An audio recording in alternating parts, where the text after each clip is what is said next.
And we are live, ladies and gentlemen. I know y'all have missed us. What's going on? It's your boy E, 1/3 of the High Press Podcast, and I got my dog Vega back in the building. What's up, baby? Take me out What's to dinner good? or something, man. What's good? Yeah, we are back after a long hiatus, but it feels good to be back. Definitely like to hear the sound of my own voice. So I can't believe I stayed away this long, yo. Good to see I you, E. know. How's things?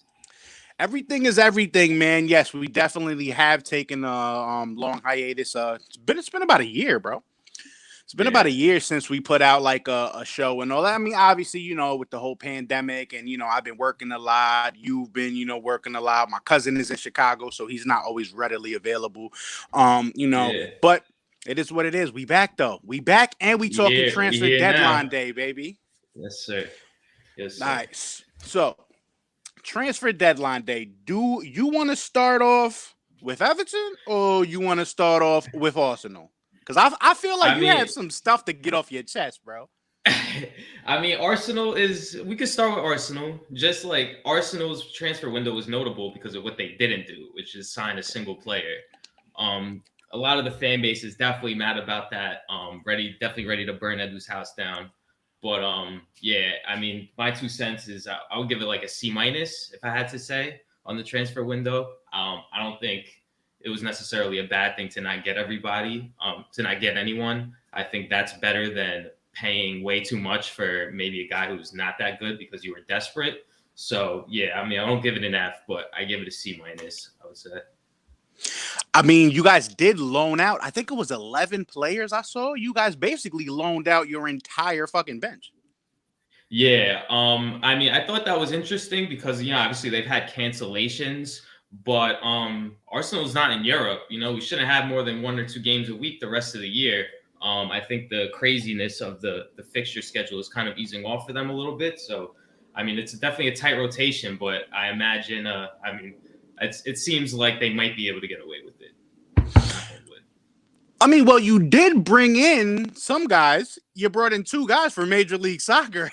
Talk about Yeah, that for a little bit. Matt Turner and Austin Trusty. I mean, I ain't gonna hold you. I actually had Austin Trusty in career mode a couple years ago, and he was a baller. So like, I'm not gonna say it's all doom and gloom, but I don't know when either of them are gonna see the field.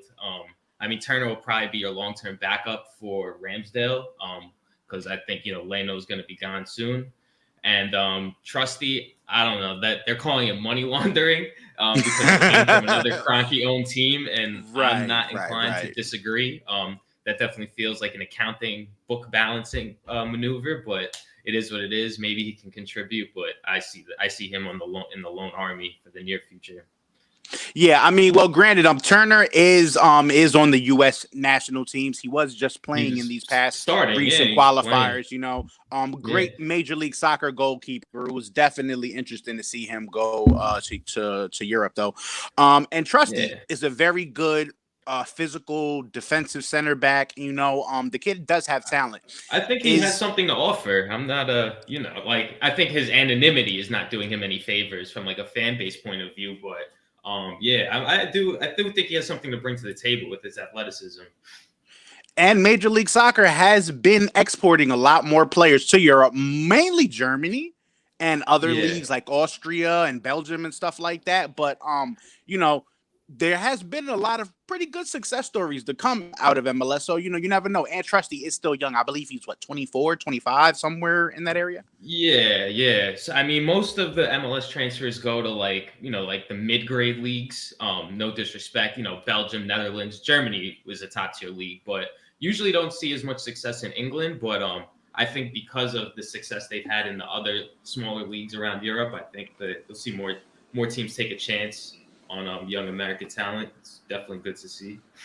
So just like you said, you were happy that okay, you weren't happy that they didn't bring any reinforcements, right? Because you guys definitely could need some a Yeah, striker, but you're also happy that you guys didn't spend money stupidly, right?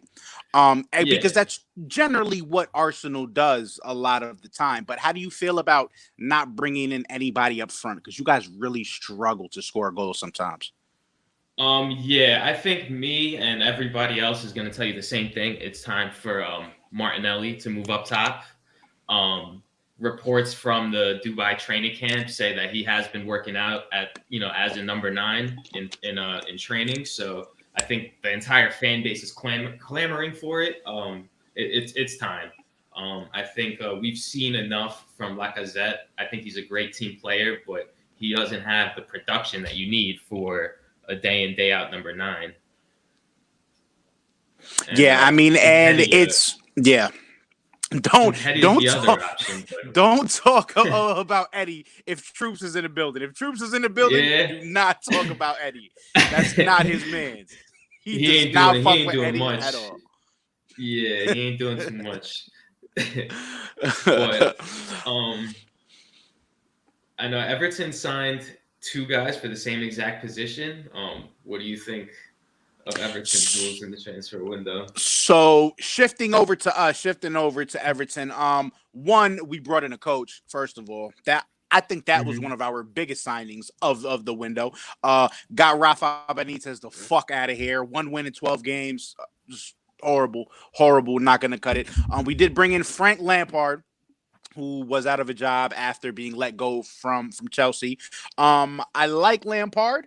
He's not experienced, right? He's not the most experienced. Yeah. He had what? He had a year at Derby. I think he had a year and a half at Chelsea, right? Before he got still out on him, as far as I'm concerned. Oh, well, of course. I mean, for sure, right? Does he deserve a job like Everton? I mean, we are historically a big club in the Premier League, but you know what? I would rather give a guy like him a shot than some of the other names that were being thrown around. They were talking about bringing back fucking Roberto Martinez. They were talking about the old Porto guy, Victor Pereira, who's in China right now. We just fucking brought Rafa back from China, and we saw how that worked out. You know what I'm saying? Out of the choices that we had, everybody was saying Lampard. A lot of people were talking about Wayne Rooney, who's currently the coach at Derby. I have no problem. That would have been a good shout. I mean, Rooney's having a hell of a year in horrible circumstances at Derby. Are you happy it wasn't Rooney, or do you think? I think it should have been him, but maybe he didn't want it. I don't think he wanted to come. I mean, yeah, it could have been. It could have been that the board just might have felt that he wasn't ready yet. Maybe he had some unfinished business at Derby. Maybe he wants to get a little bit more under his belt before coming over to Everton. He's not ready to leave Derby on his end. Also, you got to remember who is on the board of our club. The ex-Chelsea, bag man, right? Who's very familiar with Frank Lampard, knows him from his time at the club. Lampard does also have a lot of connections, man. When he was at Derby, he brought in a lot of kids on loan for Derby, so he kind of has those connections, and Chelsea always loaning out players. We've been for us, we've literally been trying to get Loftus-Cheek on loan for like 2-3 years already. It's never happened.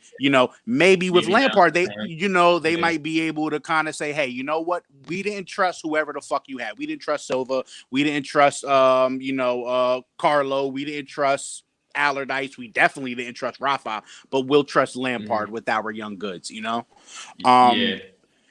And I do like the transfers that we brought in. Not only did we bring Dele Alli, who's only 2 years off of bagging 18 and 9 assists for Tottenham, we also brought in Donny van de Beek, a $40 million signing from the Netherlands. I thought Arsenal should have taken a shot at him too. Like that, I like Van de Beek. I just don't know why you get, are they very similar players?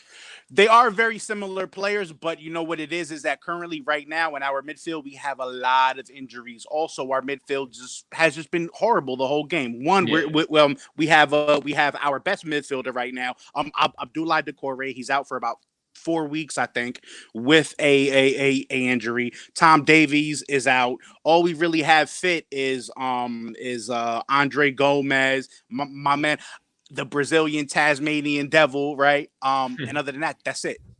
So bringing in 2 guys in the midfield is not that bad because both of them were essentially free, right? Donny was a loan and Dele Alli was a free transfer, but there is a clause in his deal, I believe. We have to pay $10 million if he plays 20 Mhm. games for us, and we have to pay 40 million if he plays like 80 or 90. The good part Okay. about that is that we only have, I think, 17 games left in the season because he's cup tied. He's cup tied in the FA Cup with Spurs. So we only have, I think, 17 Premier League games left, which means we do not have to pay the $10 million on our books this year. He's going on to the 2022 or 2023 books. Okay. So So for you're able FF to for defer the you know payments. right for FFP Yeah. purposes, that's a good deal. We also have a lot of money coming off of the books and wages and salary this summer, so that gives us a lot of flexibility next year. Plus, it's high, it's high reward, no risk. Like, what's the risk of Yeah. bringing Donny van de Beek on loan? If he doesn't work out, okay, it doesn't matter. He's not our player anyway. We'll send him right back to United. Yeah. Say fuck off, right? Dele But Alli. is there a loan? Is there an option to buy on him? Because if he is good, I mean, you'll see a similar situation that you saw with our guy Lingard, where he goes right back to Man United to then just marinate on the Right. bench again. So But according to I what I agree. read, there is no option to buy him, right? It was just a straight up loan deal. Obviously, I believe that Man United said that they still have plans for him in the future. It's just the way their current roster is set up. They really he just couldn't fit into what they were doing. There's a lot of guys in front of him, right, that play his exact position. Mm-hmm. So they're going to loan him out to Everton, see if he could do something. And we've actually been going after him for the past 5 months. You got to remember, he's Dutch, right? Marcel Brands was trying to bring him on. But Man United were also hesitant. They were like, listen, you guys got a lot going on over there. We don't want to trust you with any of our goods. And Frank Lampard had a big part in both players coming over to Everton. He had a big part in Donny, and he also had a huge part in Dele Alli agreeing to sign over here. Yeah, I think if you're a central midfielder, I think an opportunity to play under Lampard would be definitely intriguing. So I could see that being an option. I just, my worry with Lampard is that Tuchel took a similar squad and won the Champions League, and that Lampard couldn't do shit with. So I'm just not sure if week in, week out, he's going to nail the game management and the tactics to put up W's, connections or not. Well, the good thing is that he brought in a lot of experienced assistants around him. He brought in his old man, Paul, what's the guy's name? Paul something. I forgot, but he's like an experienced. He's an experienced assistant manager. He still has Big Dunk on the staff, who knows the ins and outs of Everton. He's been there for all 5 managers, in the past couple of years, so he knows all the players in and out. And we brought in my guy Ashley Cole is on the squad right now, as an assistant first team manager. Ashley Cole is gonna do a lot for it's going to do a lot for the 2 new fullbacks that we signed as well, because we also signed 2 young fullbacks. We signed Vitaly Miyalenko from Dynamo Kiev. He's the replacement for Dean. And we also signed Nathan Patterson. Yeah, I know. And we also signed Nathan Patterson from Rangers to basically overtake Seamus Coleman's spot. Both young, attacking-minded fullbacks, and I think Ashley Cole is a good guy to kind of, to learn from. Just like Frank Lampard is a good guy for Dele Alli and Donny van de Beek to learn from. I would say all in all, that is a pretty good transfer window for Everton. And so with that and your new coach and mostly just getting rid of Benitez, are you feeling better about the rest of the season? Yeah, I mean, of course. I mean, how could I not, right? The form that we were on was just abysmal, bro. Like, literally, we're gonna get into it. We're gonna get into it a little bit later when we talk specifically about our predictions. But I do definitely feel that this was a good window for us. We didn't really spend much money. The only money we spent was on the 2 fullbacks, and that was 10-20 mil each. And we got possibly one of the best English players, on our team. Yeah. Now, can he come back to the form that he was at Tottenham? We'll see. I mean, the change of scenery can do him good. Van de Beek was balling for Ajax. Feels like just the other day. So that class doesn't go away overnight. So I think there are 2 players who are incentivized to want to show out, and you're giving them a good platform that could end well. and their skill set matches perfectly with what we've needed. Everton need creativity in the middle, right? We Mhm. have great frontmen, we have great forwards, we have great wingers. Richarlison, Damari Gray out wide, right? We got DCL up front. What we were lacking was that creativity in the middle, right? The guys Mhm. that can turn, defense to offense, right? The guys that can break down a team that is, parking the bus for 70 minutes, right? We Yeah, for lack sure. those guys.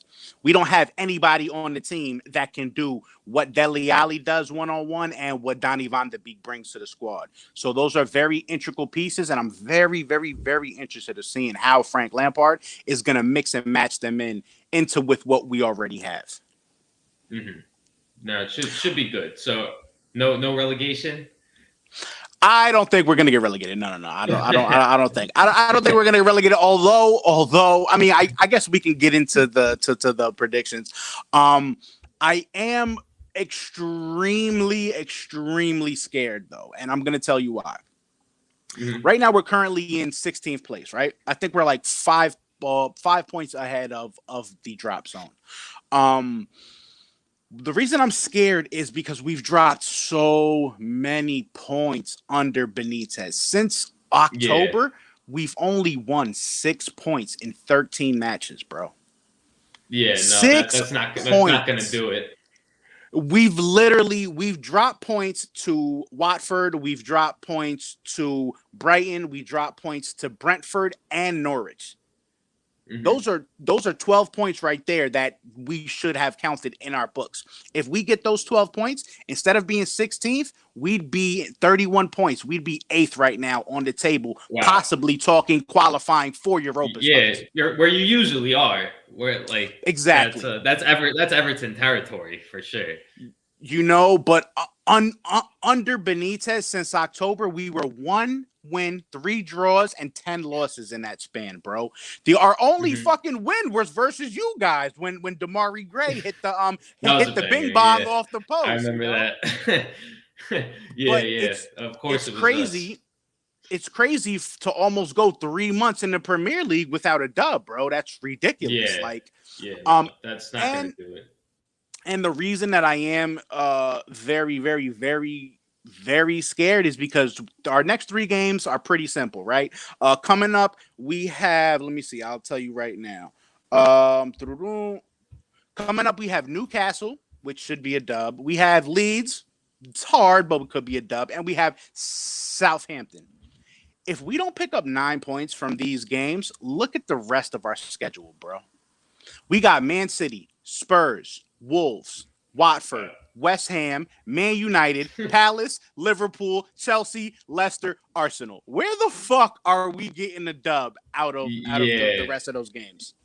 you've left a lot for yourselves for you guys to do still. Definitely it's crucial to get these early points. And then yeah, you're gonna have to knock a few people. I mean, Wolves at home, that's a Right. winnable game. Wolves I okay, mean, Palace maybe, Leicester maybe, you guys maybe a draw, yeah, maybe we can nick that. We should beat Watford, we should beat Brentford, but then look at the rest. City, no. Spurs, probably not. West mhm, Ham, not the way they're playing this year, right? Liverpool and Chelsea, no way. Even Man United, who's playing like shit, they're still better than us.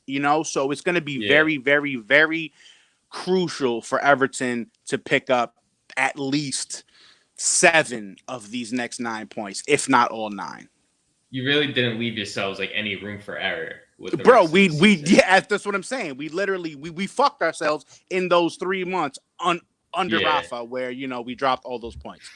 And though a lot of those were winnable games, bro. Like, you know what I'm saying? Like I said, we lost 5-2 to Watford at home. We lost 2 Yeah. 2-0 to Brighton. Like, Norwich beat us, bro. Norwich has won what, 1 game all fucking season? 2? They beat us and somebody Four. else? 4? Okay, Four. all They're right, all actually right. they're on your heels on they're nipping at your heels on the table. They're That's how fucking shit climbing the is. table right now, bro. Like, it's ridiculous. So I definitely think, especially with the transfers that have coming in, I think that we do have the quality to stay up, but it's peak, bro. It's peak. Like, Yeah. I'm Yeah. not I'm not counting I'm not counting any chickens before they hatch, bro. I'm very scared. No. How about Yeah. you? How do you feel Arsenal is gonna finish this year? I mean, I like you're looking at the table and they're right there for top four, 2 points behind United with a game in hand. Tottenham is also game in hand FC, but I mean they're right there. I don't think they're going to do it this year. Go with fifth. I mean, we're not in Europe now, so getting back to Europe, like even if it's Europa, you want them to make the Champions League, but I don't buy the Champions League or bust narrative. I think if they're showing progress, so if they continue to show progress, I think I'm willing to wait out this year where they don't make it back to Champions League. But next year, you have your team. You got rid of everybody you wanted to get rid of. We'll definitely get to Aubameyang. That's kind of like the elephant in the room talking about Arsenal lately. But you know, the rest of the season, man. But I think it's definitely gonna be put up or shut up time. But for now, fifth place. They have such a young squad, and the consistency isn't there. They give you that game against City where some of the best ball they played in a decade, and then they'll have a 0-0 draw to Burnley. So they're all Right. over the place.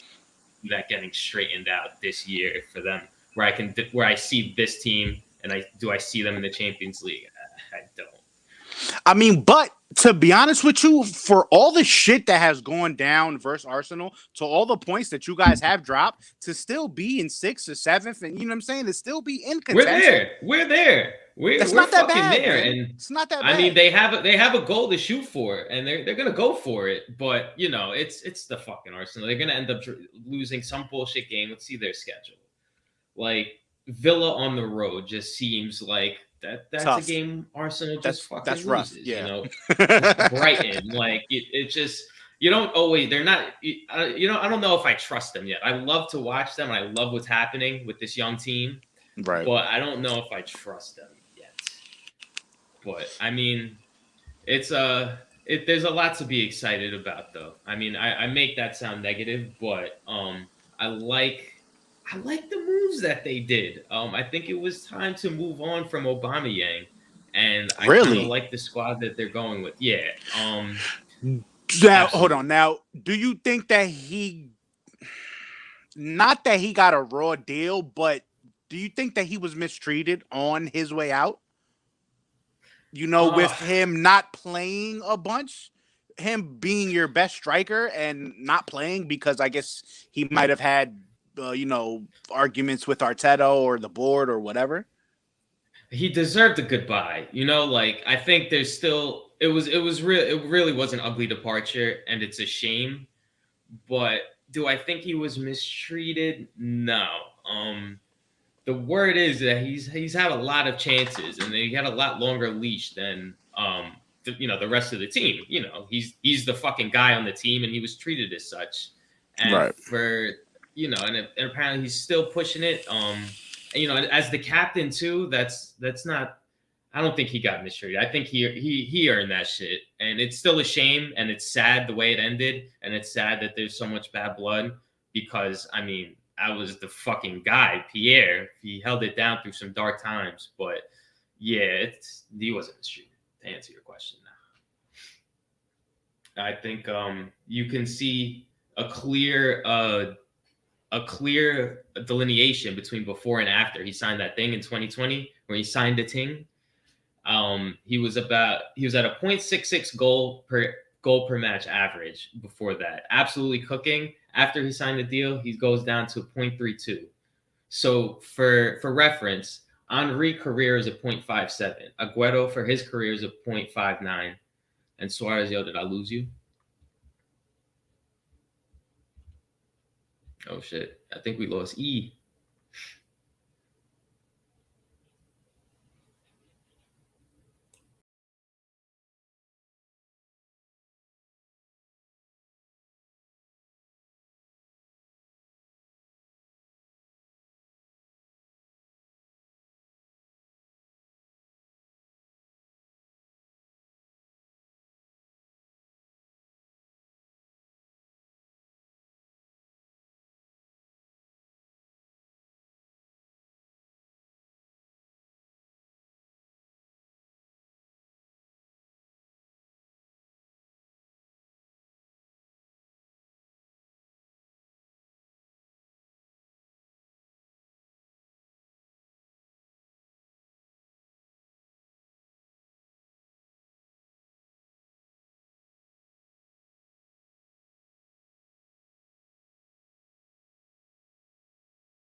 Nah, same link, same link.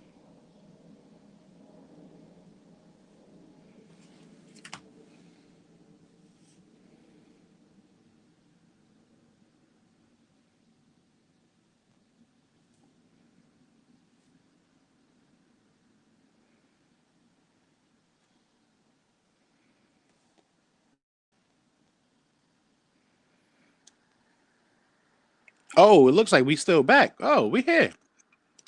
All right, guys. So technical difficulties. I don't know what happened, but it looks like we are still streaming live. So I'm waiting to get Mark back on the line, and we gonna continue. Little technical difficulties. So this is our first live stream. Usually we record the episode, I do my edits and everything, and then I upload it up onto YouTube. This is actually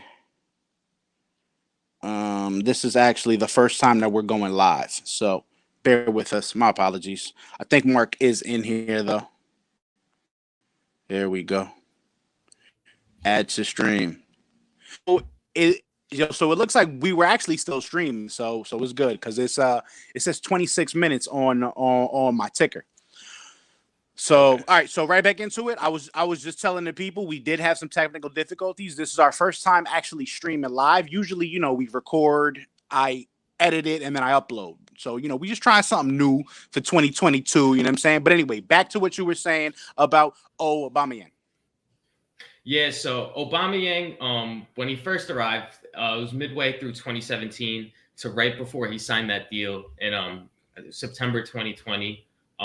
Was one of the best strikers in Europe. I'm about to say it. 0.66 goals per appearance is nothing to fucking sneeze at, and the production. Well, there's a clear difference in production from before and after he signed that thing. He went from an elite striker to only 3% better than Troy Deeney. All respect to the man, but if you set that expectation for yourself and then you fail to meet it, what's going on? And then to add to that, the latenesses, and maybe he shouldn't have been made a captain. I think that added to the situation. If he wasn't the captain, if he was just another player on the team, I think he would still be there. But being the captain of a young team and I guess having behavioral issues, I guess it was something that they couldn't accept because of the importance of that leadership role that he had. First of all, you better watch what you say about Troy Deeney, bro. You know that man a goon. I know. Yeah, all respect to the man, but there's a difference between him and Suarez and Pico. Right. But yeah, I ain't trying to get but also, up. So also, Pierre Aubameyang actually went to Barcelona on a free transfer. It's reported that he actually cut his wages kind of in half, supposedly to fit underneath, Barcelona's cap or whatever. Because Barca has a bunch of financial issues. So they said that because I think you guys were giving him like $400,000 a week, I think, something around there. Yeah, yes, that does sound right, but we're still paying most of that shit. Right. I've heard just 8%. I've heard an undisclosed amount. I think we're paying him to go play for Barcelona, but you know what? It was time. You get him off the books. It sucks the way it went down, but I think we're ready for Gabriel Martinelli. And if not, you make a deal in the summer. I don't think they ever really had a shot at Vlahovic. That's the guy I would have liked to see them get. But I don't think, I think his agent was just dangling Arsenal to get more money out of Juve. That being said, I think it's good that, all right, they didn't get their guy and they didn't go reaching for somebody who is not, maybe wouldn't be as good and end up overpaid. So it's not an ideal transfer window. It's not ideal to see Aubameyang gone, but I think there's still a lot to look forward to at Arsenal. Nicolas Pepe had a great AFCON. There's a lot of talk about properly integrating him because he hasn't been playing so well under Arteta. So I think would be Arteta's homework to make sure that Pepe gets a real run in the team in a position, in a tactical setup where he can use his best attributes, dribbling at guys and just creating havoc in the final third. Yeah, for sure. Speaking of Vlahovic, he gets a $92 million move to Juve. That's ridiculous. Is he even that good, bro? Yeah. We'll see. We'll see. In Fiorentina, but it reminds a lot of fucking money, man. every so often you see a guy, and it's always in Serie A where in the fall he just starts going off and he gets a big money move and he kind of disappears. Patrick Schick is the one he most reminds me of from the Czech Republic. Was absolutely killing it and gets his big money transfer, and then nothing really came of it. So I mean, we'll see. The jury's still out, but it looks like he has all the tools. I would have loved to see him on Arsenal. Juve also did a under the radar deal. Dennis Zakaria from Gladbach for $5 million. Career mode legend. Another career mode legend. Yeah, that's a good signing, bro. That kid is solid. Yeah, he's pretty young. I'm gonna bring him up over here. But I think there's a lot to like about that transfer. Very under the radar. That's a guy who can hold down a midfield for the next 10 years. He's only $5 million too. Yeah, that's a great deal. I think Juve, you're gonna see them getting back into the Juve that they know. It's gotten a little rocky, but that's a deal that you kind of hang your hat on for the next few years. Right. Juve also sold some players to Spurs. Actually, Spurs got a duo of players from Juve. They got Rodrigo. What's the guy's name? DePau? No. They got Dejan Stankovic. De Jong, Kulusevski, whatever his name is, and Kulusevski. There you go. You say? Did you call him Kulistanky? What'd you call him? Yo, yeah, he was definitely like a player in the 90s. Ignore that. Yankovic, I don't know what that is. Kulusevski, they got, and they got the Uruguayan Rodrigo Bentancur. Oh, Bentancur, yes. Bentancur, they got him. He's solid too. That's a decent replacement for Ali. Yeah, I think both of those guys. I don't like that transfer at all. I like both of those guys on Juve. Kulusevski. Of course, you would as an Arsenal fan. Yeah, no, that's the type of move you don't like to see your rivals making. I mean, and we also had a couple guys. Man City brought in Julian Alvarez from River Plate. Fernan Torres on his way out, going to Barcelona. Yeah. Torres never really made any. He never really made any inroads in that Man City team. It's just too many guys in front of him, bro. Like that was a transfer that was doomed from the beginning. Yeah, that they're a fucking juggernaut. But it's. What's the big deal? They increase his value. Excuse me, that was nasty. They increase his value and they sell him off. It was, it's just City being City. But Luis Diaz, the Colombian from Porto, goes for $50 million to Liverpool, and it was reported that we were in on him first. We actually wanted Diaz from Porto. We were trying to do a swap deal with James Rodriguez plus cash. To get him over, but James didn't want to play in fucking Porto, so we ended up giving him to some Saudi Arabian team or Qatari team or whatever because they're paying him $1 million a week. Shout out to James, saved the guy's life on the pitch. But Luis Diaz. I mean, shout out to all the parceros. That's an exciting move. I think they're preparing for a post Salah future with a move like that. They don't seem any closer with those wage demands. So I think it looks like a good move. It looks like Liverpool had a plan and executed it. They're going to probably, he'll see the field, but he's not going to be a starter from day one. And then when the time comes to slot him in, he'll probably kill it. I know we're going to talk about CONMEBOL later, but he had he's been killing it in qualifying for Colombia. Even though a nasty bike, right? He had a nasty bike. I was in the bar in Astoria with it, like surrounded by Colombians for that, bro. The fucking roof almost collapsed. That bike was nasty back post bicycle. I saw that shit. Yeah, I saw that shit. That bike was nasty. But of course he's not going to start in that team right away.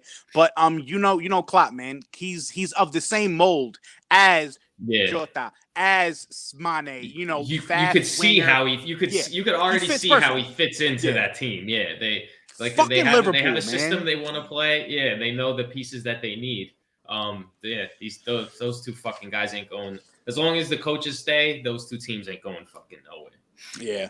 Also, another good window was Aston Villa bringing in Dean Yeah, from man. Everton. Also, Philippe Mhm. Coutinho brought him in from That's Barcelona. that's the I think that's the That's a move big of the move. window. That's Yeah, a that big is the move, move of bro. the window. That's a That's gully a move. big That's fucking move. Yeah, he was kind of a forgotten man, and what the old cliche: form is temporary, but class is permanent. Coutinho is a fucking baller, and yeah, that they're going to be a dangerous team in the run into the end of the season. Especially with what Aston Villa already have, bro. Yeah, That's a formidable foe up there in Villa, man. They yeah. definitely gonna make some noise before the season is over. 100%. I agree. I mean, there's no easy outs in the EPL, and that's just another fucking dangerous place to go. Yeah. Another interesting signing, Bruno Guimaraes from Yeah, Lyon comes to Newcastle. Newcastle finally showing that, hey, we got big bucks, we got billionaires Saudi money, and we're gonna spend this shit.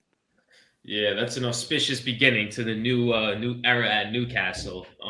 Yeah, he's a fucking baller. Now Newcastle is still all over the place as a club, but I think that's going to be, that's going to be the linchpin to this new era as a team in the top of the Premier League. Hopefully not, but they it looks like they mean fucking business with a transfer like that. And they also brought in Christian Trippier from Atletico Madrid. They brought in Chris Wood from Burnley. They brought in Matt Target from Villa. Dan Burn from Brighton. So they brought Premier League proven guys, right? Yeah, Just because they are in the relegation battle right now. So I think these moves were to kind of ensure that they don't fall further than what they are. They're going to move up the table yeah. with the talent that they have on the team, and then next year I think in the summer they're just going to go crazy, bro. I think they're going to go Yeah, crazy this summer. yeah, they're dangerous. Yeah, that's you've been waiting a long time for somebody competent to take over at Newcastle. I mean, maybe they end up incompetent, but just off the strength of the unlimited money, they're going to be a problem to contend with. 100% sure. The cliche sleeping giant of English football. They're awake. Also, another interesting move was Wolves loaned out Adama Traore over, or was it a Loaned out, loaner or and did they buy him? I think it's a loan with an option to buy. I think Traore is a Barcelona player now, going back to La Masia, and it's a cool move. It's I think the end of an era at Wolves. I think that they're definitely gonna have to reshuffle and come up with a new plan. But it's a good move. Traore deserves to be at a top club, and I'm excited to see what that looks like in La Liga. Shout out to your ESPN account. If that guy just fucking knew where the goal was, bro, he'd be a beast. Yeah. But he had an assist today already in a beatdown on Atletico Madrid. So it looks like he might be able to make an impact down there. Let's talk about some transfers that didn't happen. Speaking of Barca, Ousmane Dembele staying at Barcelona. I would have taken him. I would have taken him at the Arsenal. Shit. What would I? So I read something interesting in the Times. I sound like such a douche saying that. Yeah, you definitely sound very waspy saying that. I read something in the Times the other day. I am embarrassed. All right. But there was an interesting article about how the transfer market has changed, that the prices got so out of control. What did Barcelona pay for Dembele? Like it was I think it was like 90 something, right? It was like 95 million or some crazy shit like that. Yeah, and so how do you recoup that money? You can't. Nobody, in the post-COVID era of, Europe, the stadiums are still empty over there. You know what I'm saying? It's not a free-for-all like here. So you've seen a drop in revenue and the teams don't have money. So big money transfers might be disappearing and being replaced with loan deals or guys just running out their contract. Why would Ousmane Dembele give up his contract? What incentive does he have to take a pay cut. Right. Might as well just wait out might as well wait out your deal and then see what's up in the open market. So, I don't. Yeah, why would he leave? I wouldn't have left either. I know it sucks not to play. It's horrible not to play, but you gotta just. But You getting have to figure out how to 200 stay in bags a shape. week, getting 200 bags a week. You know what? I can stay here for another couple months. Why not? I mean, all I gotta do is run and stay in shape. I mean, I'm not giving that up so easily. 100%. Also another transfer that didn't go through. Jesse Lingardinho did not. He did dirty, man. Let the man cook, bro. Let him cook. So why? I think with Man U, this is a little different. And my bad, I cut you off. Okay. I don't think they want to do anything. I think they want to keep the squad together, and then when they bring in a permanent coach in the summer, let that man decide. All right, what are we gonna do with these guys? So there were also reports supposedly that said that at first Lingard did not want to leave. First, he wanted to stay at United and kind of fight for a spot. Then he wanted to leave to Villa, and then he kind of changed his mind again. So he was flip flopping back and forth. I mean, you saw his brother posting free that man. I mean, I don't know. I think he wanted to leave. I'm of the impression, with some of the noises coming from his camp, that he wanted to go. Excuse me, didn't get his move, but I mean, his issue is that he wants to fight for his England place. So he needs to be playing in a way that Dembele maybe doesn't. That's also another. Speaking of international spots, that's also another reason why I do like the moves for Dele Alli and for Donny van de Beek, because both of those guys are kind of on the periphery of their respective national teams right now. Yeah. And a good last half of the season, another good last half of the season at Everton. You might see Dele Alli back for the Three Lions. You might see, Donny van de Beek back for the Netherlands.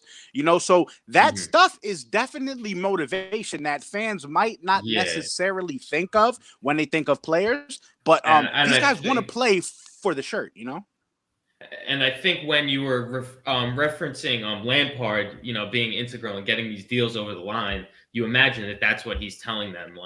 I'll get you your minutes and I'll put you in a position to play well and get your spot back that you have lost primarily due to lack of playing time. So that's another reason that those were smart moves for the new Everton regime. Yeah, for sure. Another transfer that did not happen, Alvaro Morata.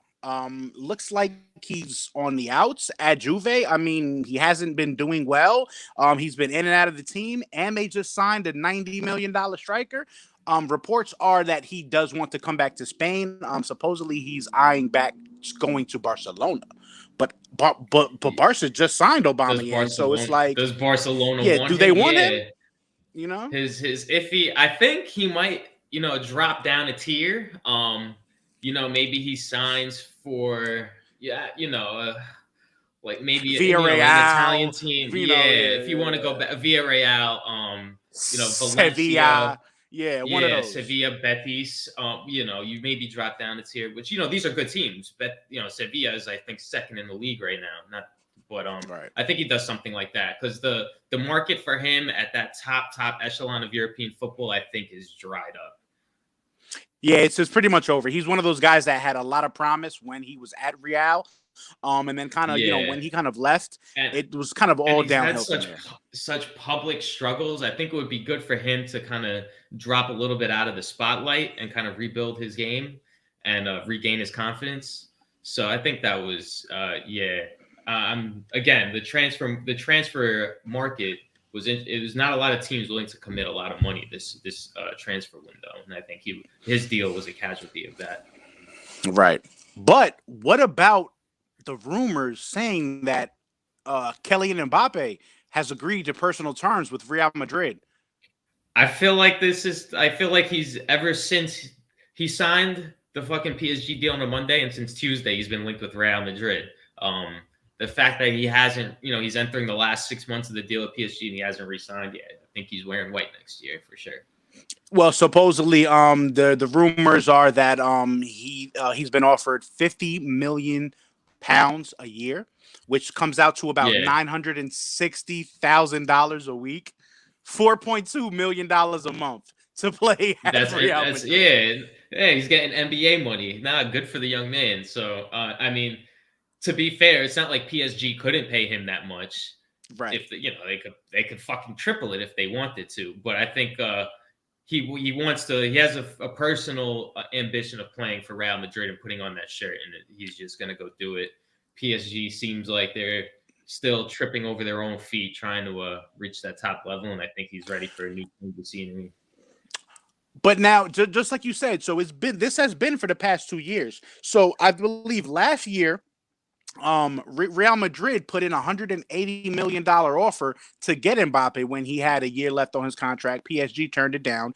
Real came back again this January, offered $50 million on a transfer, and PSG said no because they held hopes that they could, potentially get him to resign.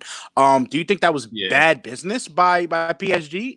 That was kind of them being a little bit too stubborn and not getting at least some Nah, sort of cash out.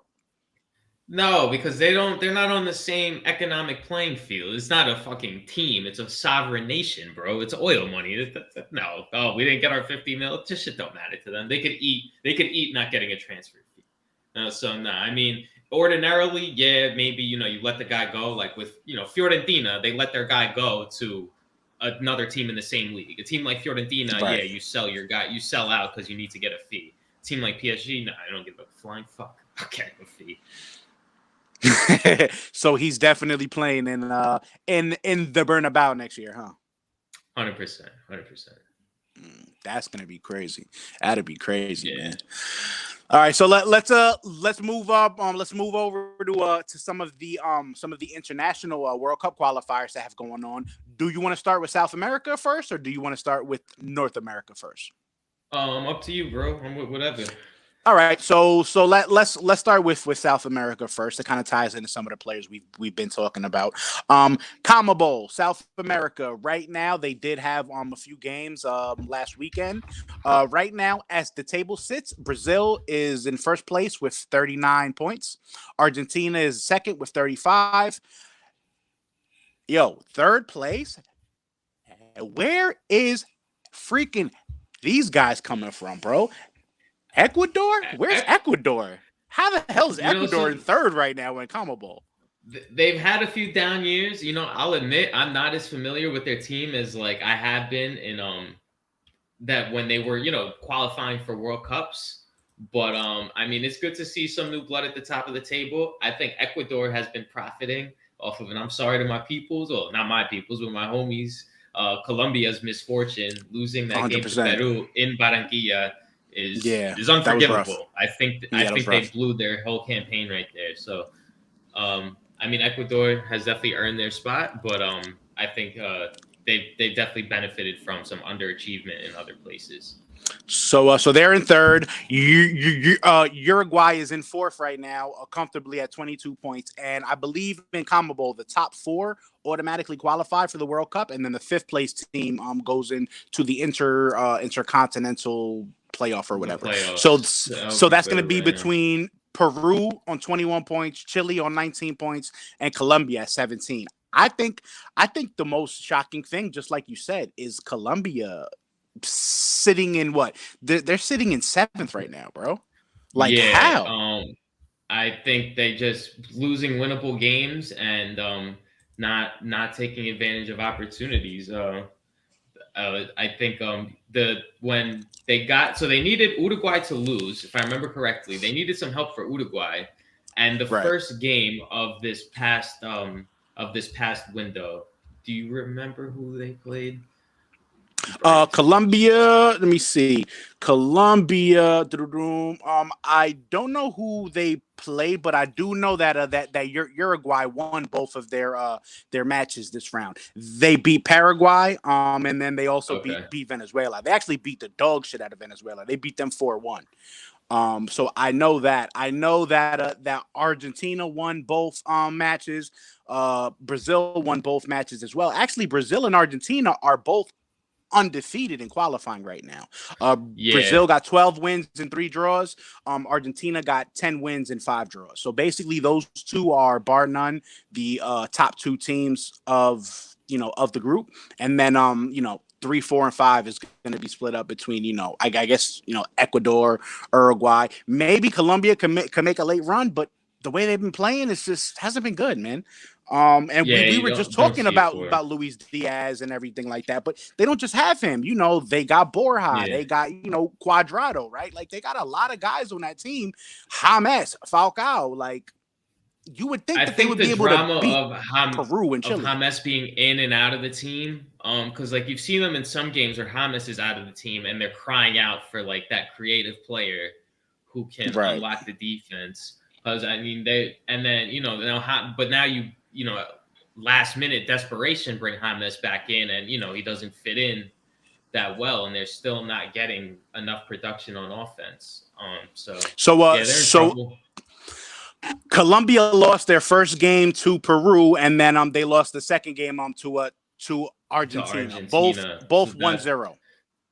Yeah, so I think that was the narrative for Colombia, is that you needed to get a full 3 points at home against Peru because you were not counting on anything out of the Argentina game. So losing that Peru match was devastating. And then back in November, they drew 0-0 with Paraguay. Paraguay is at the bottom of the table. They lost to Brazil 1-0. They also, had another draw. So really, I don't even remember when the last time Colombia actually won a match, bro. All I see, the last time they won a match was in September 9th versus Chile. They beat them 3-1. After that, it's either been draws or losses, which is the reason why, they're sitting in 7th place right now. That's 2 or 3 international breaks without a win. That's not going to do it. That's rough. I mean, so Brazil is currently 1. I think Brazil is just going to walk away with number 1. They're just over. That team is just so stacked, bro. Like, just imagine. Imagine keeping Neymar, Gabriel Jesus, Richarlison, Casemiro to 0 goals, right? To 0 goals. And then in the 70th minute, they bring on Vinicius, Rodrigo, fucking Gabigol, Bruno Guimaraes. Like, when does it end? When does it end?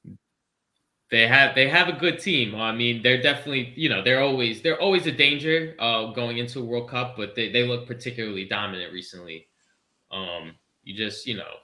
Tournament time, they're usually an emotional mess during these tournaments, but I mean, leading into the tournament, they definitely look like a problem.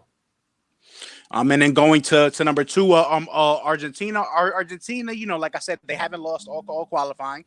They haven't looked great, but even without Lionel Messi playing, some of the other guys are stepping up.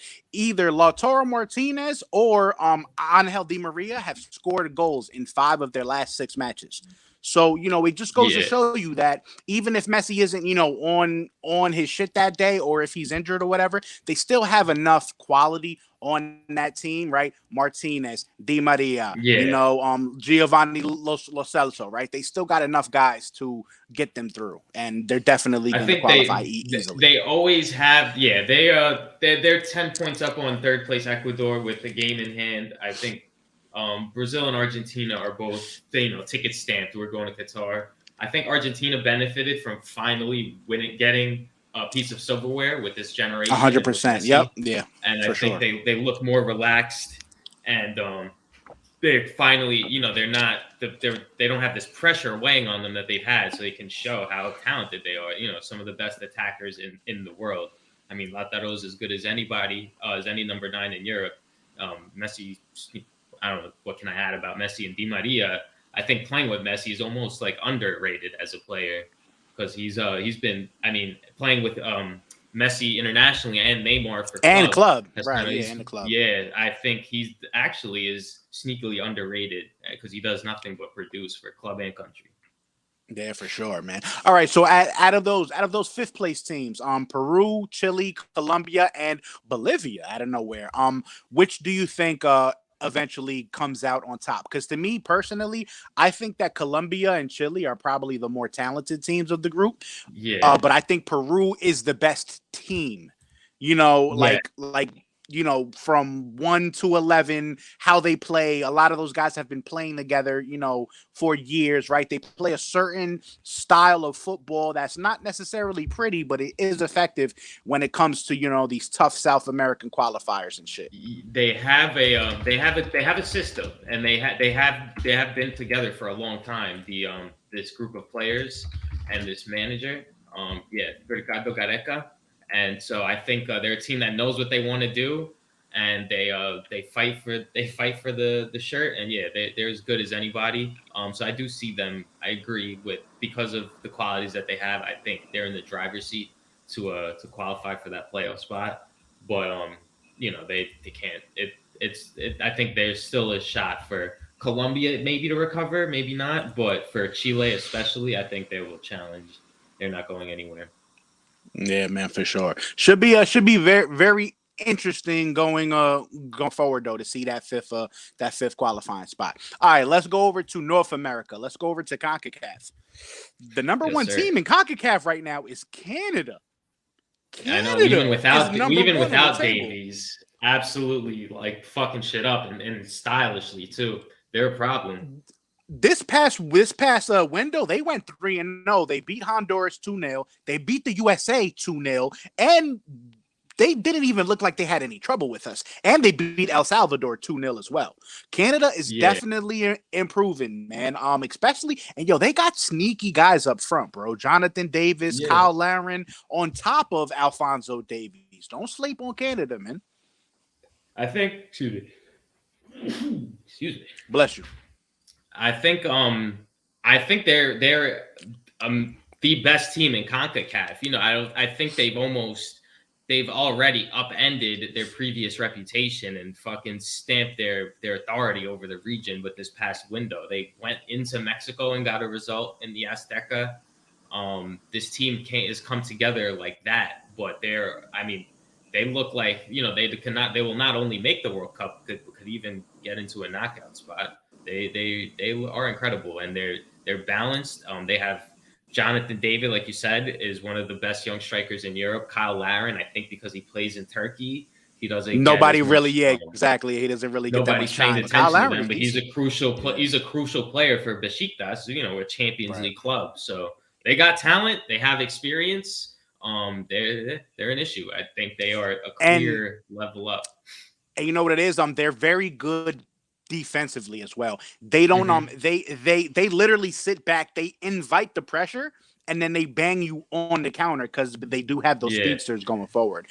So Canada is definitely very tough. They did this without Davies. My shipler. There you go. They went 3-0, didn't give up a goal without their clear best player. So once he's back and integrated, like you said, they have a lightning counterattack and they're not going to be an easy out for anyone.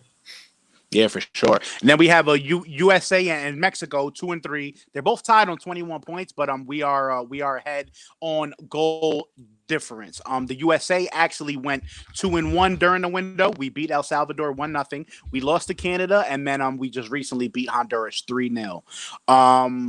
With the USA, my main takeaways with the USA is those set pieces. We're just so dangerous on set pieces, bro. Shout out to Kellen Acosta too. That game versus Honduras showed you Kellen Acosta can put a fucking ball into the box, bro. That dude, for sure. He literally had a hand in all three of our goals. Weston McKennie's a beast. Walker Zimmerman scored in the box as well. And then even Pulisic subbed on. I think he was on for 5 minutes, and then he ended up getting that third goal for us. But one thing with the US, I just need to see more goals coming from the run of play, bro. Everything can't be a set piece, I think they're good enough that, when you're playing, the top teams of, Europe and you're, if you're in a World Cup, definitely eat off of set pieces. But in CONCACAF, you shouldn't need to resort to that to get these results. They shouldn't be having so much trouble. What do you think it is that they're missing, that they're not able to put together? I think that, it was a lot. It was that, a lot of players come in and out of this team. That's really what I think. We don't really have a set lineup. Berhalter likes to bring in, a lot of different guys. He likes to play a lot of different formations. He likes to kind of tinker with a lot of stuff. Like in the past up front, we used to start Jesse Zardes. Then it was Josh Sargent. Now it's either Jesus Ferreira or Ricardo Pepi, right? Pulisic has been in and out, whether injuries or, whether playing at Chelsea. Tim Weah just recently came back into the squad after injuries. I think he helps us a lot because he provides a dynamic that the USA don't necessarily have. He's that winger. His dribbling is dangerous and really puts defenses off balance. And I can't remember an American player who dribbled that speed at an absolute fullback's worst nightmare. Him attacking attacking the box and putting in crosses.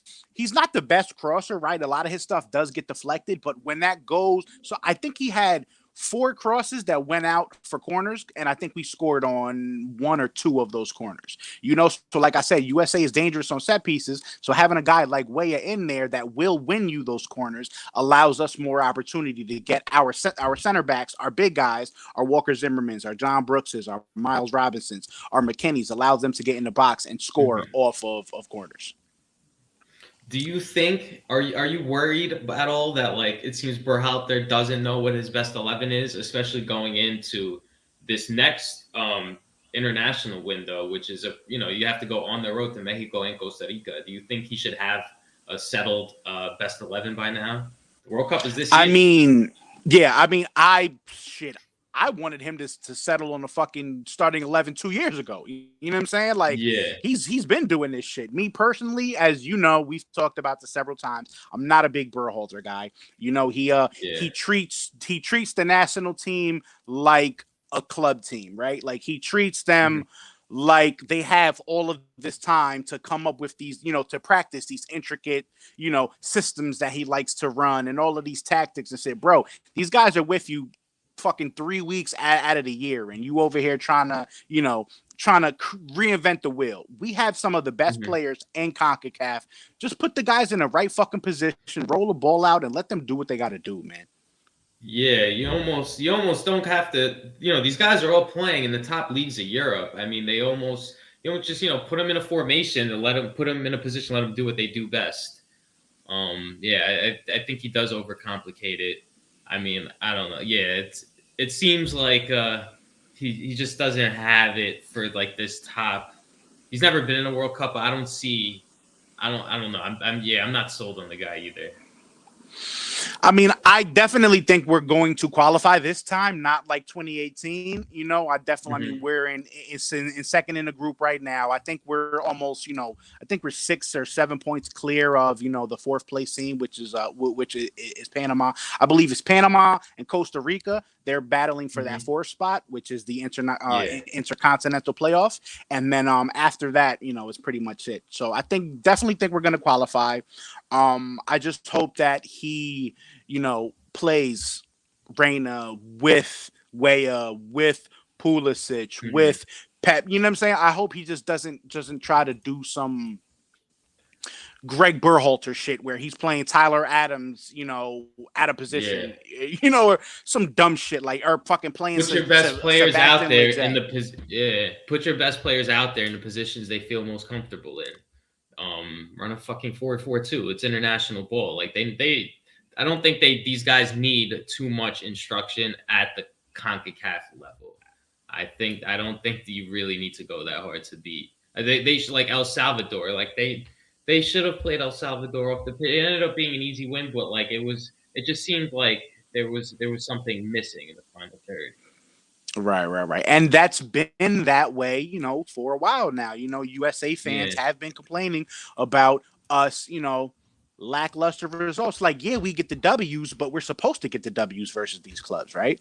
But nothing really stands out. Maybe that 2-0 win versus Mexico in one of the last win against Honduras was good. Yeah, win against Honduras was good. But once again, Honduras is last in the fucking group, bro.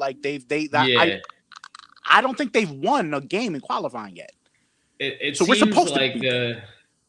Yeah, and it seems like they haven't built on those wins last year. In the Gold Cup and that win against Mexico in qualifying. Um, what was it with the Horvath? What competition was Yeah, that? yeah, yeah, yeah, That was yeah. qualifying, That right? was like, yeah, that was like, no, that was like some cup. It was Oh, the like Cup of Nations League. Americas. The Yeah, yeah, Nations yeah. League. The CONCACAF Nations League. There you go. Yeah, yeah, yeah. So yeah, I mean, I think they don't look like any better today than they were then, which, it's weird to me. In the final year of the cycle, when, you're supposed to be locking up qualification and getting into the World Cup, I thought they would have been I thought it would have been a clearer lineup and a better, and just looked better, I guess. They don't seem to pass the eye test. One speaking of just looking better or not passing the eye test, I'm very disappointed in Jamaica, bro. Jamaica is 7th right now. I They're one know. off I bottom know. in the group. They're not gonna make the It, World Cup this year. And to be honest with it's a you, damn shame because I really wanted to see them do it, bringing in all those the English guys. but look, that's actually one of the. I'm so glad that you brought that up because that was one of my points. I see. Okay, do you think that them looking this poorly is because a lot of the guys are essentially just just they're guns for hire? It's kind of like, do they really have that much pride to play for Jamaica? Now, I'm saying this because I've witnessed it with the US. Remember all the German Americans that came into the team under Jurgen Klinsmann, right? A lot of the knock on those guys were, did they really want to be there, or were they just not good enough for Germany?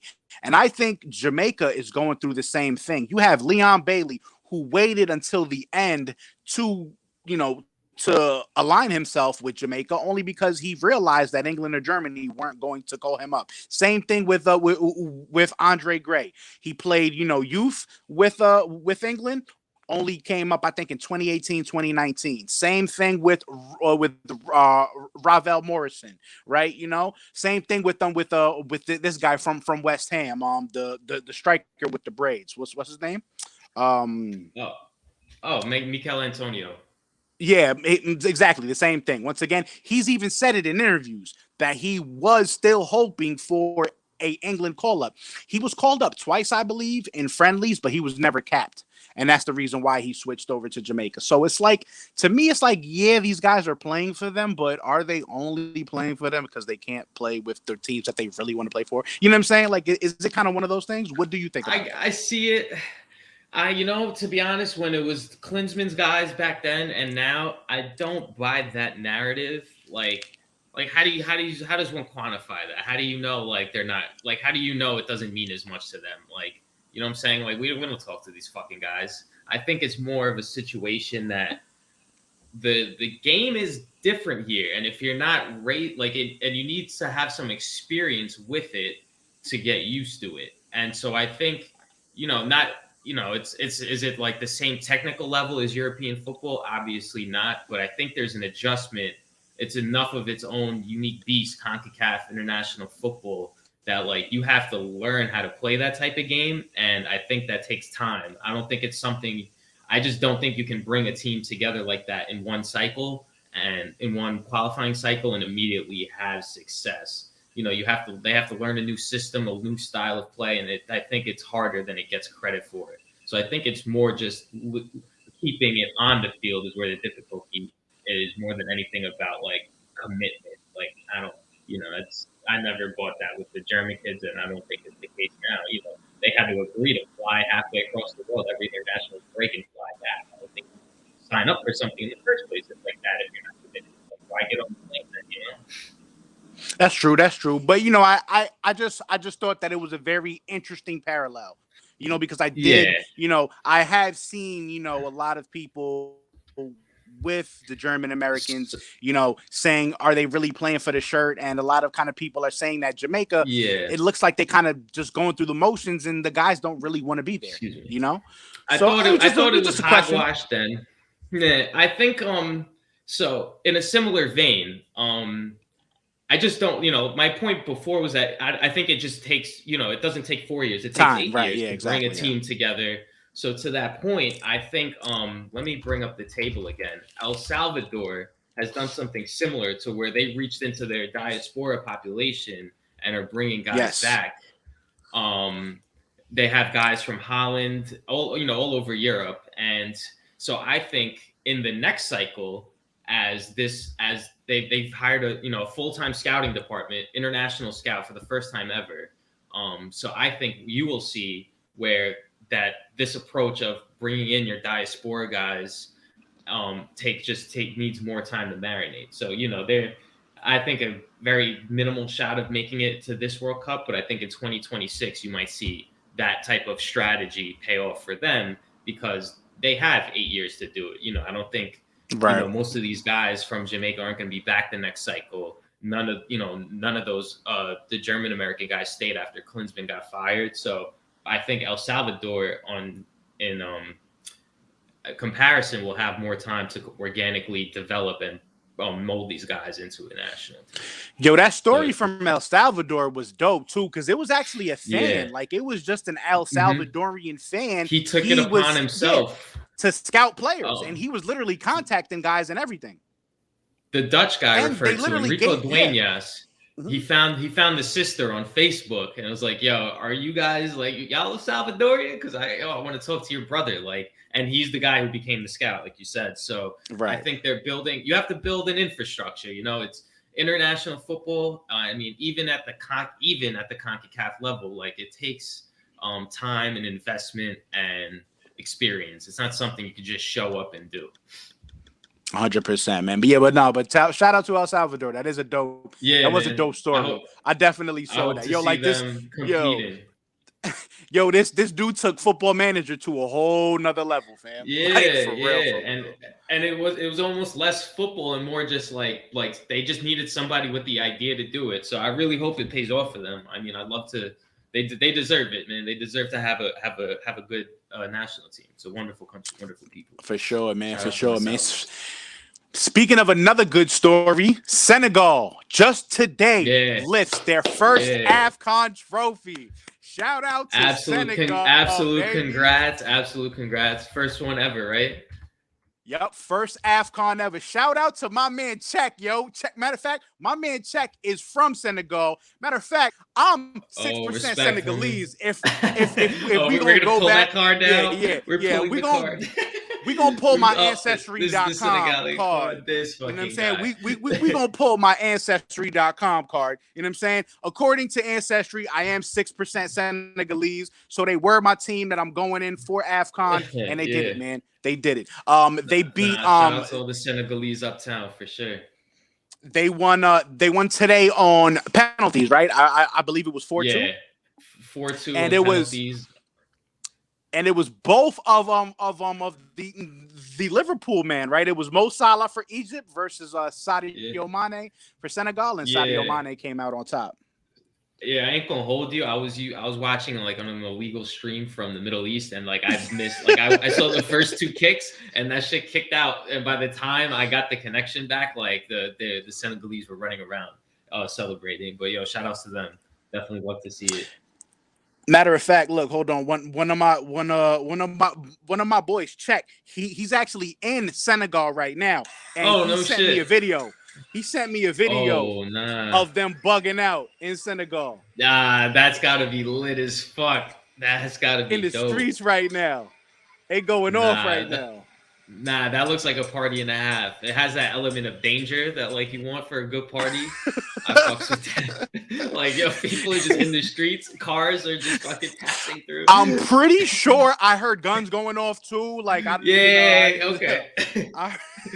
I heard a few things going on, but yes, shout out to Senegal. They were clearly, I mean, they didn't have the best performances throughout the entire AFCON Cup, but they were easily, one of the better teams in it.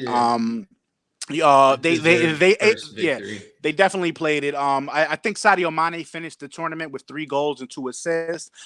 They played Mo Salah. Salah, except versus Morocco, he wasn't all that impressive, to be honest with you. But I think that's more so because teams only focus on Salah when they're playing versus Egypt. He doesn't really have much. He's getting the shit kicked out of him as soon as he touches the ball. It's tough going for Mo. And the whole there's so much expectation around Egypt. I think it's similar to what Argentina used to deal with before they finally got that Copa America, where the pressure is just so big and there's such a circus around the team that it makes it harder for them to succeed, because all the talent is there. But Senegal earned it, man. They one of the best teams in Africa for a long time. They finally got a trophy to show for it. Like, look, I don't know if you guys can see, but let me see. Hold on, let me see right here. Right there, Senegal, baby, 5%. 5%. You lied. You see it? Come on, son. You're Portuguese. Fuck out of here. Gang business. Let's go. That's it, yo. Tomorrow I'm going downtown. I'm copping the cool. You copping the jersey? I'm rocking the dashiki and all that, bro. Yeah, we in there, bro. You're not about to. Bro, in February, no less, you dirtbag. Could you imagine? Could you imagine me running around Queens Boulevard with a fucking dashiki on, wallet? Go to the app, bro. Let me know how that goes. They definitely got him for me, man. But yeah. Also, before we leave AFCON, it wouldn't be AFCON without some fuckery going on. There was three incidents. 3 incidents in particular. First incident was when the referee, I believe it was a match versus Tunisia versus Mali. He called the match after 85 minutes. So they didn't even play the whole 90. He called the match off and everything. And then all the other fans and the players were like, bro, there's still 5 minutes left. What are you doing? So he's like, okay, you know what? You're 100% right. He brings, starts the game back up, and then calls the game again in the 89th minute. Yeah. Without even taking stoppage time, without even taking substitutions. I believe in the second half there were 9 substitutions, and there were 2 VAR reviews as well. So they should have had at least 3 to 5 minutes of stoppage time. Now, so supposedly, was there an investigation? Did they ever get an explanation for that? So supposedly, I think both teams went off the field. I think after 25 minutes, the refs tried to get them to finish the game. I think they called three minutes of extra time. They wanted to do it, and Tunisia was like, no. Tunisia was like, we're not playing this. I think it was investigated, and supposedly the referee suffered from heat stroke during the match because it was so hot, and they say that might have contributed to why he kept screwing up on the time. Yeah. Shit. Yeah. So like a lot of people were like, hey, is this some like match fixing or stuff like that? Yeah, but, of course. Obviously for obvious reasons, right? But supposedly that was what it was. It was that the guy was suffering from heat stroke and he just couldn't read his watch right. Yeah. Damn. I thought it was like the battery or some shit fucked up. Jesus Christ. Right. Nah, the guy had heat stroke because it was like 100 degrees out there and it was hot. Yeah. Also, there was also another incident where they played the wrong national anthem for a team as well, which is interesting. Yeah, as you do. And there was also an unfortunate incident where Cameroonian fans stormed the match, stormed the gates, and people ended up being stampeded and trampled. And I think like 8 people died in that too. Yeah, that was a tragedy. Very unfortunate. Very unfortunate for sure. Something linking all 3 of these issues, and obviously, you hope the ref is okay, and the wrong national anthem obviously pales in comparison to loss it happens, life. Yeah. But I think they're all linked by the same issue, is that these countries are kind of left to run AFCON by themselves. 100%. Yep. And, without really the experience of hosting large-scale international events.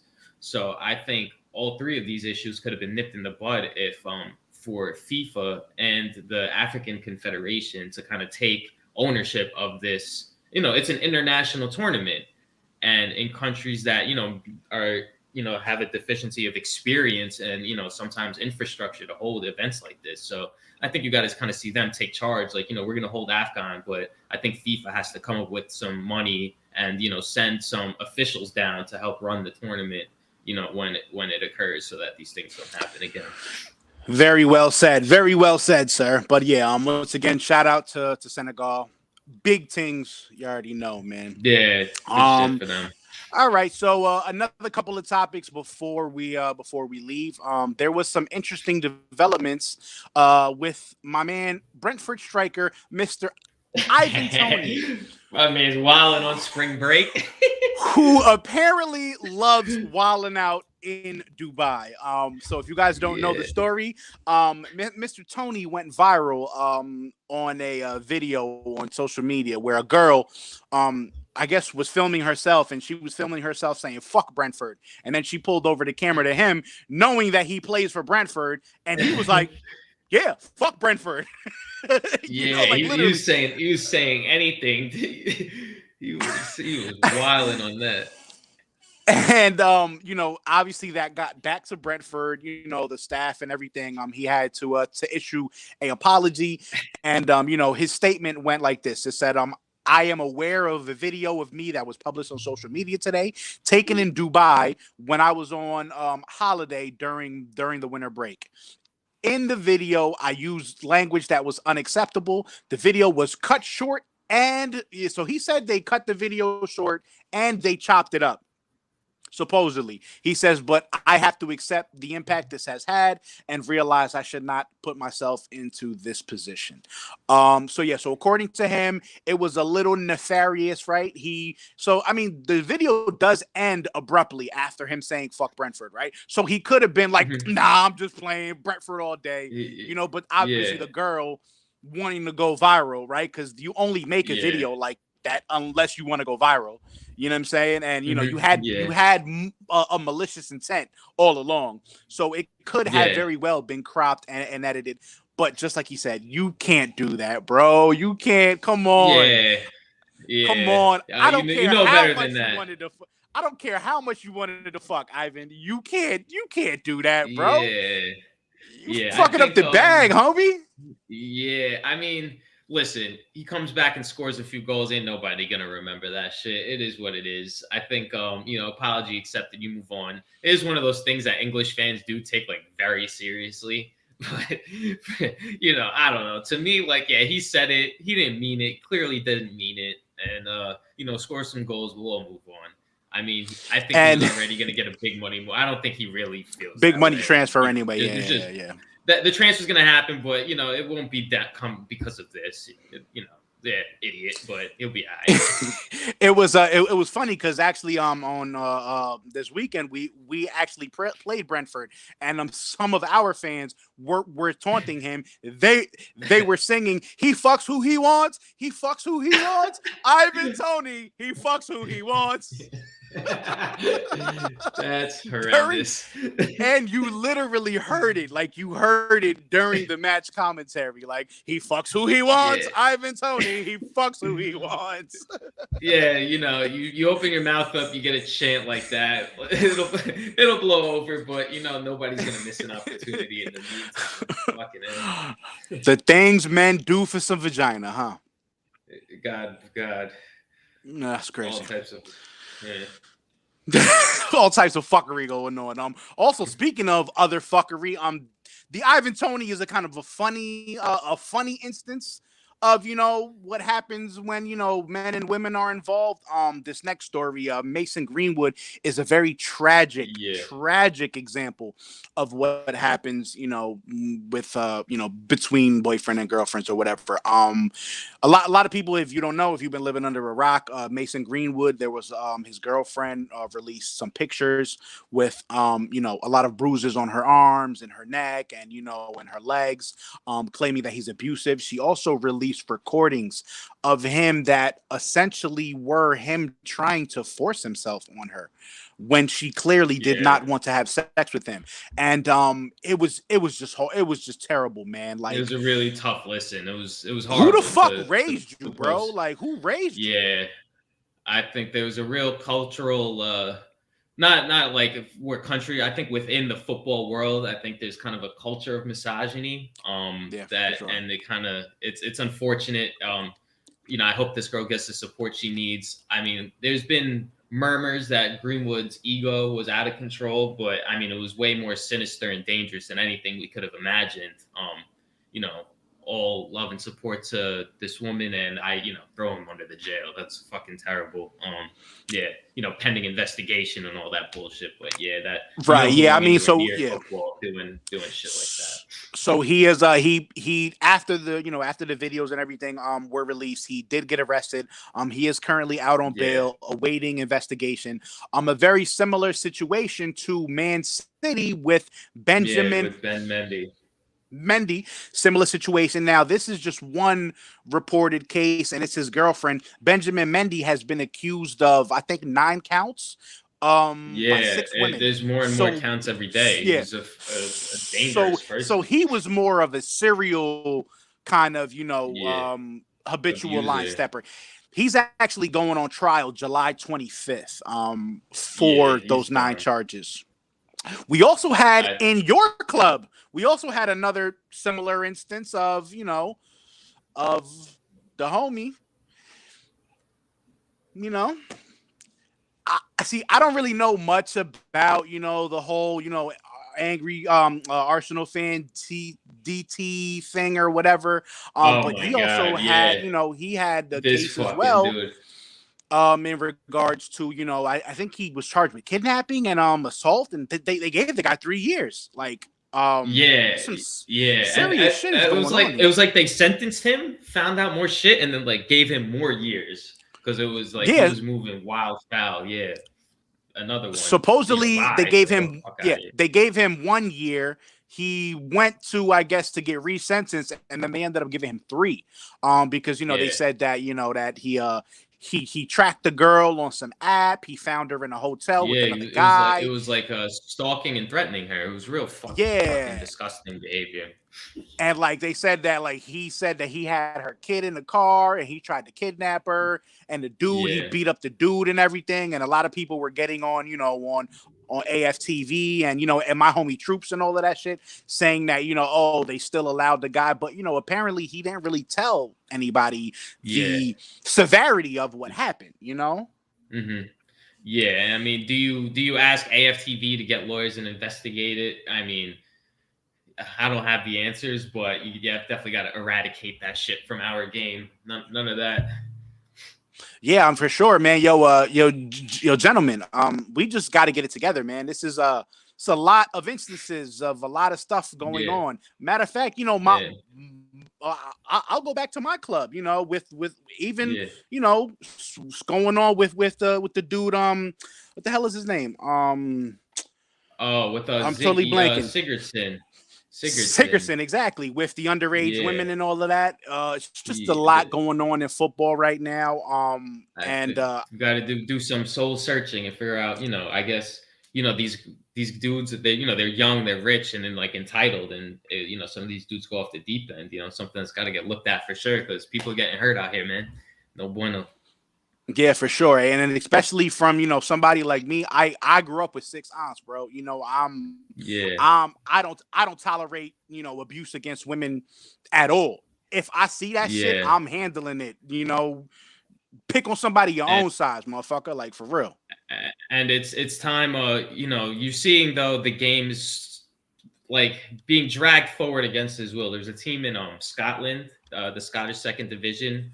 They signed a player who had been acquitted in a criminal trial, but was found responsible in a civil trial of raping a woman.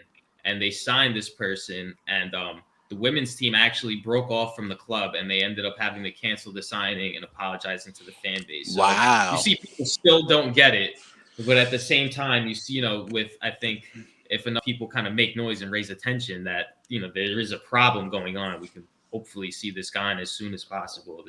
This kind of these old antiquated attitudes towards women. Yeah, for sure. Now, do you think Greenwood's career is essentially over, or do you think he can come back from this? No, Because I mean, I don't see how you. he's literally 20 years old. Like, the kid is 20, bro. Like, what Yeah, so happens? like I think in a I think he's done. He's done. No, I think like you sometimes say like if you're a regular person and you get arrested, and you do your time, do you deserve a second chance in society? Like, sure, but like being a footballer is not a normal job. I think you lose that privilege, and let's admit it's a privilege. Like I think you lose, you shouldn't be anywhere near kicking a football, being in the public eye if you have that shit on your record. Fuck out of I here. mean, but yo, all right, but listen, as people from the United States, as Americans, we see this happen in our sports all the time. We see Yeah, football guys getting arrested for beating yeah. their I wives. see you, We got Tyreek. Yeah, you know what I'm saying. Tyreek Hill, Greg Hardy, Antonio Brown. In basketball, it happens all the time. In baseball, you that's got a true. bunch of these like Aroldis Chapman was suspended for Yeah, domestic violence. Marcelo Zuna, right? Jose Reyes. It's not yes, limited to soccer it's players true. and everything. It's definitely just athletes It's a above. very good But point. one thing, these guys do get second chances. Greg Hardy was Yeah, signed again after the whole shit. Antonio it's Brown true. was signed again. Tyreek Hill almost made it back to the Super Yeah, Bowl that this that was year. the thing. The only reason Greg Hardy's out of the league now is because he didn't play well. I think, yeah, if you perform well, you'll always get a second chance. And you're right, and you don't like to see it. And I don't know, like I don't have the answer of if you deserve a second chance or not. But I think in Greenwood's case, the facts are so bad, and I think it's just I don't think I don't think any of those guys should have been re-signed, but I don't think Greenwood will be re-signed, even though those Yeah. guys were. None of them deserve to be. They shouldn't have been, but Greenwood definitely will not either way. And it was not only the pictures; it was more so the audio, bro. That No, disturbed me the yeah, that was most. horrible. You know, Yeah, like it was like that was that disgusting. was that was That bad, makes your man. That skin was crawl. bad. Yeah, yeah. Especially me having a sister. You know what I'm saying? Like Yeah, that was rough to hear, but hopefully, just yeah, like you said, prayers goes out to his ex-girlfriend, and hopefully she can get over this, and we'll see what happens with Greenwood. But definitely an unfortunate incident to yeah, a young and promising player. But this isn't new, right? It happens all the time. yeah. It's For just a wider reflection of the world, man. Sports don't exist in a Yeah. vacuum. Yeah, Yeah, unfortunately. But you know what? To end it off on a positive note, let's switch it over to some yeah. good news about women in the Sure. game. Trinity Rodman, daughter of Dennis Rodman, signs the biggest contract for a female soccer player in NWSL history. She got a Yeah, 4-year, $1.1 million deal. They threw the yeah. You bag love at to see Trinity. it. Go Yeah, ahead, you girl. love to see Go it. Hell ahead, yeah. girl. I see you. Yeah, You nah, know, that's good because it sets a fucking benchmark. Now the next contract's got to be bigger. You know what I'm saying? That's kind of I think yeah. You want to see that you want to see her get her bag, keep balling out, and hopefully the next deserving player gets an even bigger bag. and it was well deserving as well.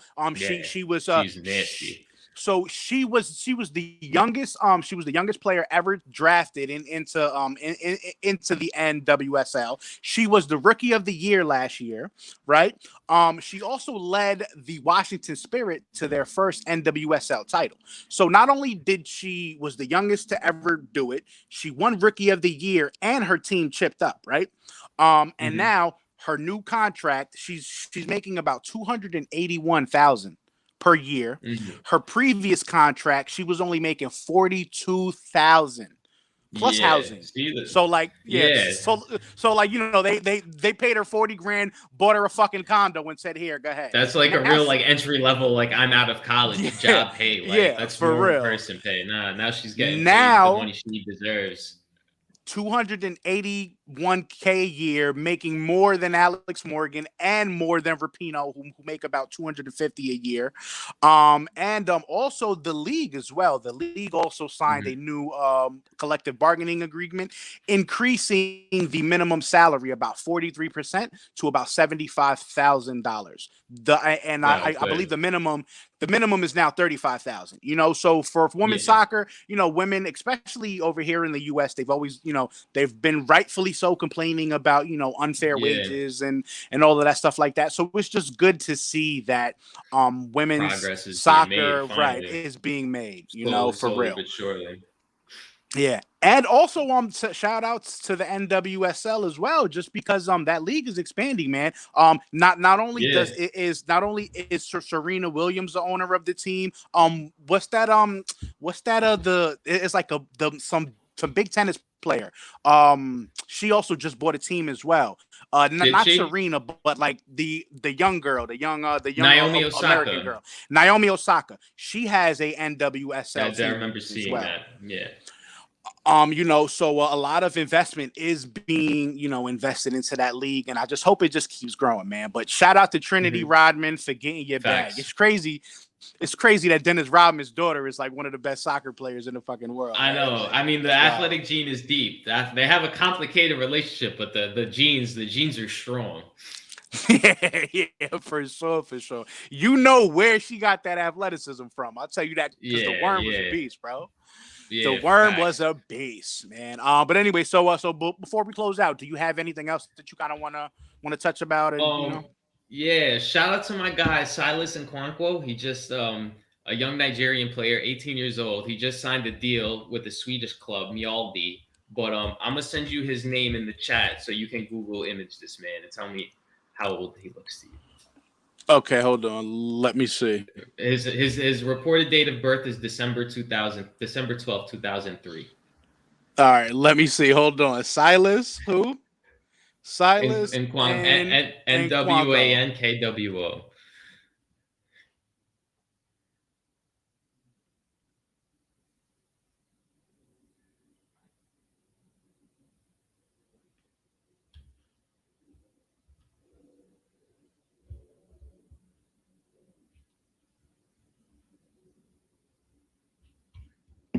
Oh shit! I think we lost E. We're gonna stick around and get this reaction because this man looks about. Oh, there he is. This guy looks like he fought in fucking Nam. My fault, bro. I'm back. Yo, fam, fam. That's him. Yeah, even just the introduction picture with the introduction picture with the turtleneck on, bro. He be looking. Yeah, he looks Yo, there's top no way 40. this dude is 18, bro. There's no way Yes, he's 18 years he old. looks mad weathered for an 18-year-old. Bruh, who is this dude? Yo, Yeah, nah, fam. he comes from Nasarawa United in the top Nigerian league. I mean, he scored 23 and 19 for them. So you would think the move, it's time for a move, but maybe he fudged a few dates on the birth certificate. Boy, I can't say I wouldn't do the same. Shout out to my guy El Duque. He was like 50 years old and for the Yankees. So Yeah, it is you're what it right. is. Or actually fudge an entire name like my guy the Cleveland pitcher. What was his name? Oh, I forgot. I lost track. Yeah, Yeah, but he used yeah. an entirely different name. Like it wasn't even him. Like he didn't even change the birthday. He stole somebody's identity and shit. So we Honestly, know yeah. that happens a lot. If you don't commit fraud for an opportunity for a better life, you don't really want it then. No, I was watching some video. They had a dude where he created his own like scouting report, or like he created Yeah. this own scouting site where he literally took like actual scouting statistics of real players, put Hmm. them on a website. He created one for himself, and he had I guess he had ends at like PSG or whatever, so he was able to take like pictures on the field in a jersey, and he was telling clubs in like the third division in fucking France that he's like a PSG academy kid and all that. Dude actually got a Nah. fucking contract to play. They get him on the field and realize that he sucks. And they're like, wait a minute. There's no way that this guy used to play for PSG. They did a little more Yo, investigation, and it turns out that he was actually a fraud. Yeah, it was totally made up. so But there yo, was a people. dude in Brazil. There was a dude in Brazil who had like a 10-year career who would get signed for teams because he was friends with like all the players and all the agents. So he would always get signed. Uh-huh. And then like right before the season starts would get like an injury and like never play. But he managed to go like a fucking decade as a professional footballer without ever playing. So I That's mean, I'm not. crazy, yo. And listen, I'm not gonna assume that silence, innocent till proven otherwise. But shout out to him. I hope you're 18, and if not, get your money anyway, kid. Fuck it. Oh man, gotta love footy, man. But anyway, Marcus, thank you very much, man. It's been long, Yes, long, long, long, long overdue. Shout out to for sure, bro. everybody tuning in. We're definitely gonna be a little bit more consistent this year.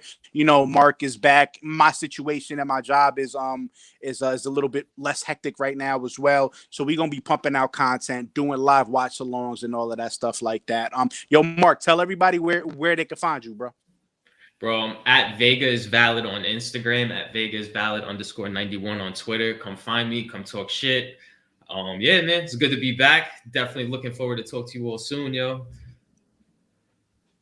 Yes, sir. And with that said, baby, High Press Podcast, we out this bitch. Take care, yo. Peace. Talk to you, E.